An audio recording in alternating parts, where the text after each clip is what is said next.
Welcome back to New World Next Week. I'm James Corbett of CorbettReport.com.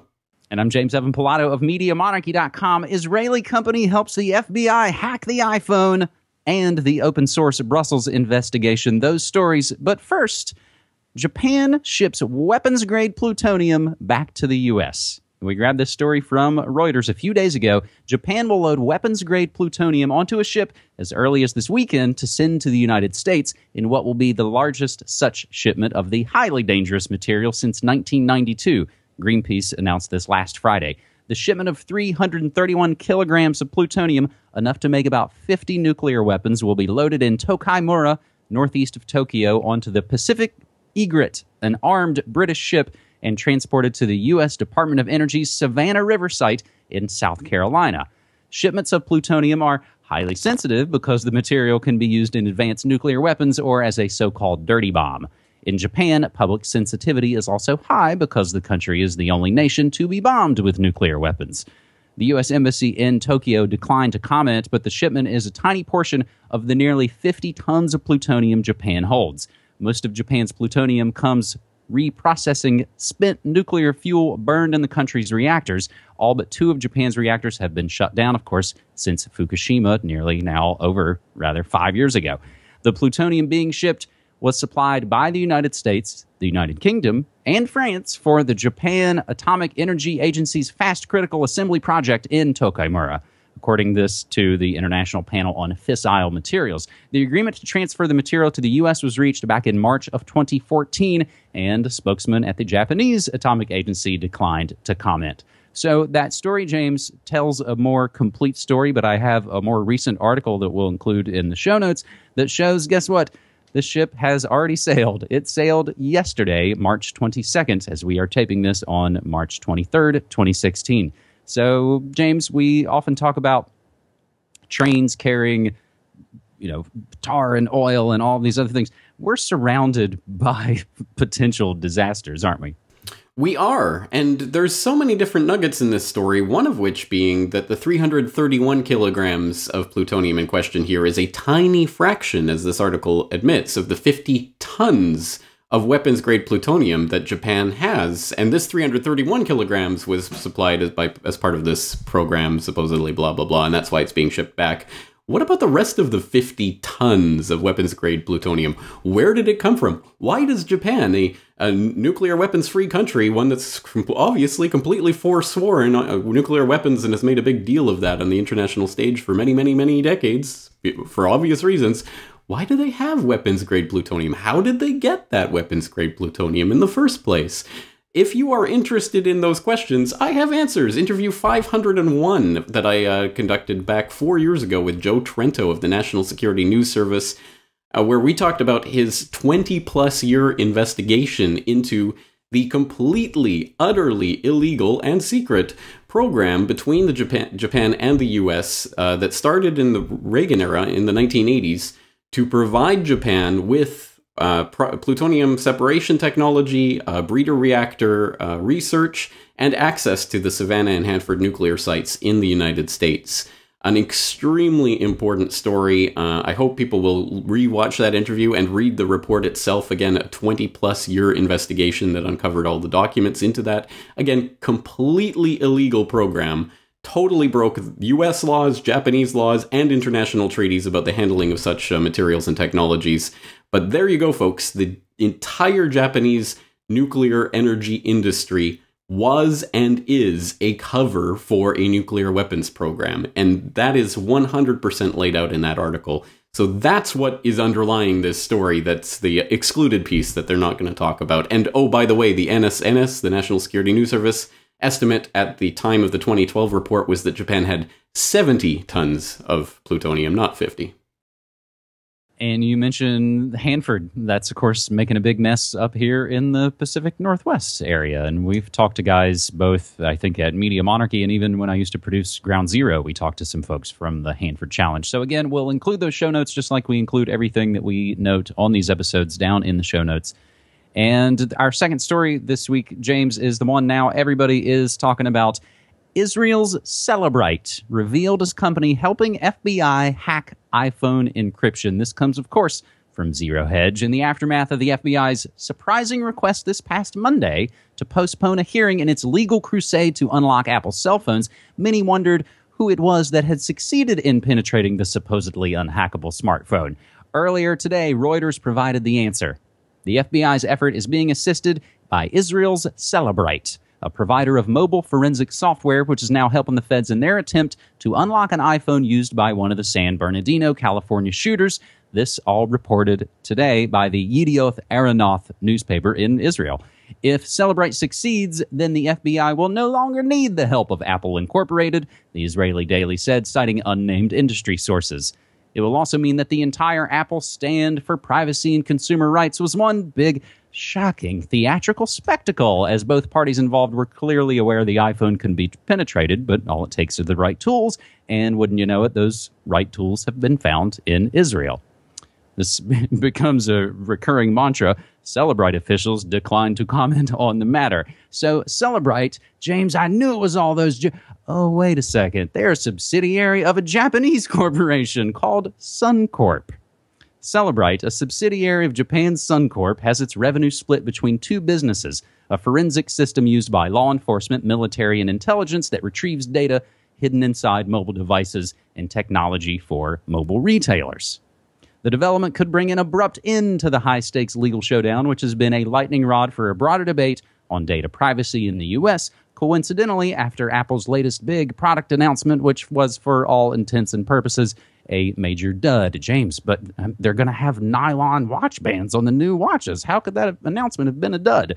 So, since I've been doing the new morning show every morning here, I find it becomes that much easier than, in some ways, to stay on top of the news. And I realized when all this news broke today, Cellebrite, it's like Cellebrite, I covered that actually over a week ago on The Morning Monarchy because John Young of Cryptome.org had a breakdown on Cellebrite's massive extraction abilities. And I even went back to MediaMonarchy.com and searched the archives and found a story as far back as September 2014 with the title, "The Police Tool That Pervs Use to Steal Nude Pics from Apple's iCloud." And if that's not enough, the Chicago Tribune just reported today Johns Hopkins researchers have poked holes in Apple's encryption. So, James, I believe you have recently explained the Apple FBI PSYOP, have you not?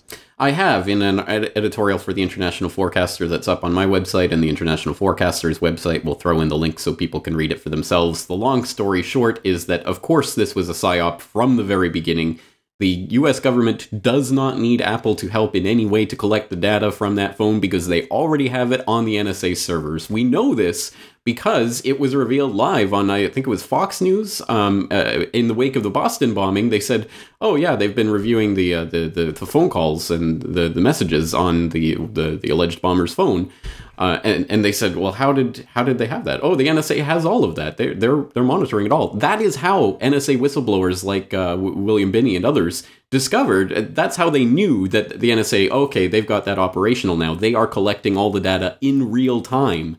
So any data that was sent from that phone, the NSA already has on their servers. They don't need any sort of, jiggery-pokery to unlock that phone, even if they needed the jiggery-pokery to unlock the phone, which they don't, again, because the NSA, for example, has bragged in their internal documents about having complete mastery over the iPhone with, 30 different injections that they can use whatsoever, blah, blah, blah. So again, it's all PSYOP. It is just to get it into the public consciousness. So it's, it's valiant Apple fighting for your privacy versus the US government. And now that the DOJ is going to walk away from the case and say, oh, okay, you know what, we don't need Apple to help us, then everyone will stop thinking about it and go, oh, okay, the iPhone's safe, don't worry. So that's going to be the takeaway message from all of this, and it's all a lie. As for the Israel/Japanese connection to the story, it's interesting. I assume to yourself and a lot of the informed listeners in our audience, all I'd have to say is Converse Infosys, Amdocs, Odigo.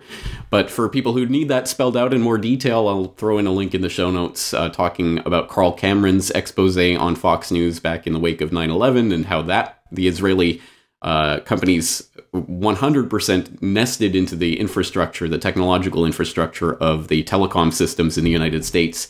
Absolutely 100% has been, was, and presumably still is spying on everything that's passing through the US wires. So for people who need a refresher on that or who haven't heard about it before, I'll throw in the link in the show notes.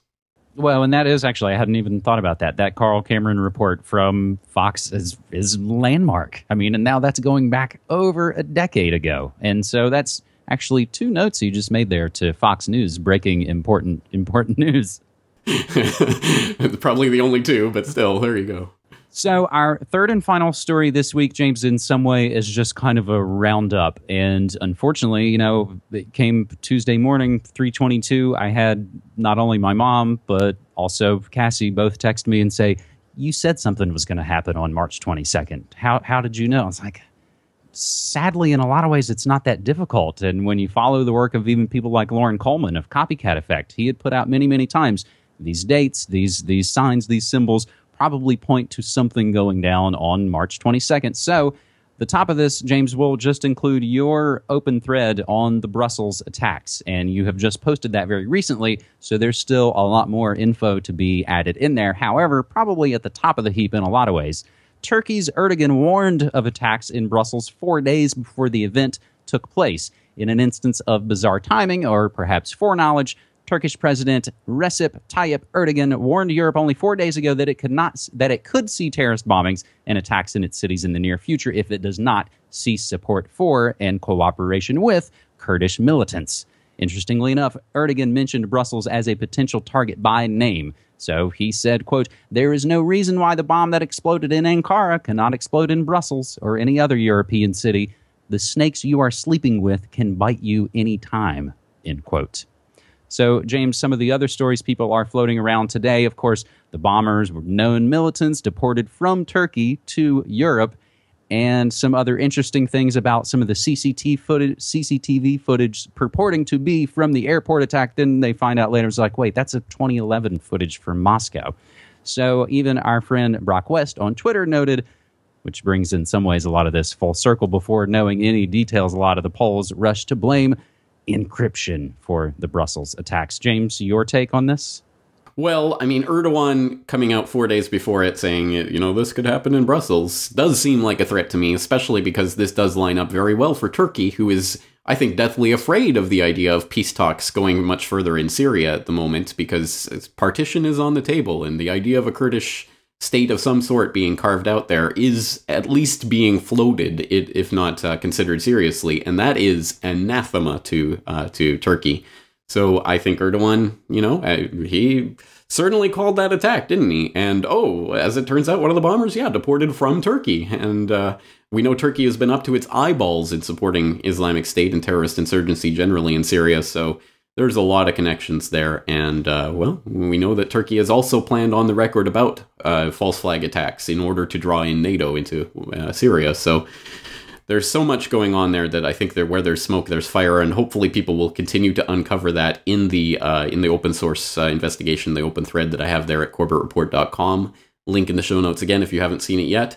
However this plays out, whatever is going to unfold from here, I have a bold prediction that this is going to result in further crackdown on freedoms and liberties. It's going to involve more military-type police presence at airports. Who knows what kind of security procedures they're going to install. This is going to be all over the Western world for sure within the coming weeks. So this is another big, big move towards the destruction of your liberties. And that's what this is ultimately about. Blame it on the scary bearded Muslim boogeymen, and don't ever, ever, ever, ever, ever talk about the funding and the supplies and the arming and the training and all of the ways that this has literally been built up by the West, admitted by the former head of the Defense Intelligence Agency. Islamic State was part of a deliberate attempt to foster such a thing by the White House. This isn't even disputed by people in positions of power now. And people may try in vain to extenuate the matter, but gentlemen, I say there is no peace. The war is actually begun. The next gale that sweeps from Europe will bring to our ears the clash of resounding arms. Our brethren are already in the field. Why stand we here idle? What is it that gentlemen wish? What would they have? Is life so dear or peace so sweet as to be purchased at the price of chains and slavery? Forbid it, Almighty God. I know not what course others may take, but as for me, give me liberty or give me death. That's from this day in history, my friends. So very good there, James. And I think even Ben Swann just put up a video showing, of course, the documents. It was like the Pentagon wanted the rise of ISIS. He's getting that kind of information out on the aforementioned Fox News. And one last kind of Twilight language note, and another story people are talking about with regards to the Brussels attacks. A Mormon named Mason who survived Boston, then Paris, and now Brussels, which in a lot of ways really defies belief. And again, we will include the show notes to everything we note here, so you can go do more research for yourself. James, this is always that point where we need a little bit of good news, and I've been making Good News Next Week episodes every week as part of the spinoff from New World Next Week, where we have to note ways we're winning and some of the positives. So General Mills to put GMO labels on its GM cereals, and in a lot of ways, I know people have stopped buying that stuff anyway, but it shows just how much an effect it's really been having. Another good news note from our buddy Brock West: Netherlands closes 5 more prisons due to falling crime rate. Now, some of the other stories we're watching submitted by you using hashtag New World Next Week. Security researcher who investigated the Bangladesh bank hack goes missing. And breaking news just a few hours ago, alleged sex abuse victim may testify at Dennis Hastert's sentencing. And U.S. lectures Cuba on human rights across from our own torture dungeon. And modern warfare has changed forever as laser weapons are now ready for use. James, it's no real accident we named this show New World Next Week, and hopefully each week we give a little bit of a glimpse of what's really going on with a little bit of subtext and a lot of context. And speaking of a glimpse, you're getting the first live video of my new abode here, with the boxes still unpacked and still in the midst of getting everything unpacked. But I am covering and following this Brussels story. I'm about to talk to Sibel Edmonds as we record this, and there's going to be a conversation up there. I'll have more coverage this weekend. Once again, the open thread is there if you want to contribute, if you have information that I think is valuable. So we'll include that in the show notes along with everything else. And I think that'll do it for today. James, thanks for your time. Thanks, buddy. Take care.